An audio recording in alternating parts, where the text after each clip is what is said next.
Shri Radharaman foundation द्वारा आयोजित श्री श्री राधारमण देव पवित्र जयंती उत्सव स्थानीय देवीघाट स्थित फकीरमोहन विद्या मंदिर रे महासमारोह अनुष्ठित हो जाइछि। विशिष्ट जगन्नाथ संस्कृति गवेषक डॉक्टर प्रमोद कुमार दलाई मुख्य अतिथि भाव में जोगदे श्री राधारमण प्रति भक्ति अर्घ्य निवेदन करथिले। सम्मानित अतिथि भाव में जिला प्रशासन द्वारा सम्मानित युव चिकित्सक डॉक्टर सुनील कुमार तराई जोगदे छात्र समाज प्रति महापुरुष मानक अवदान संपर्क में आलोकपात करथिले। अन्यतम अतिथि श्रीमंदिर पाइक नियोग संपादक तथा श्री जगन्नाथ संस्कृति गवेषक नीलमणि गुरु श्री राधारमण देव श्री जगन्नाथ संस्कृति को रुद्धिमंत करथिले बोली कहिथिले।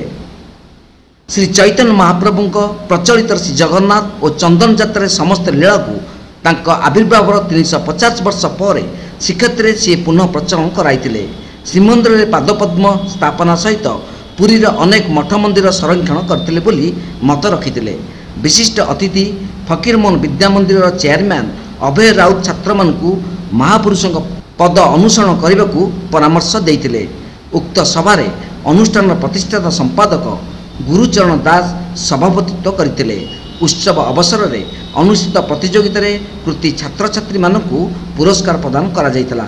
शेष में समस्त को मिष्टान बंटन करा जाई सभा सांग होइतला। उत्सव में छात्र छात्री मानक सह बहु शिक्षाविद जोग देइथिले।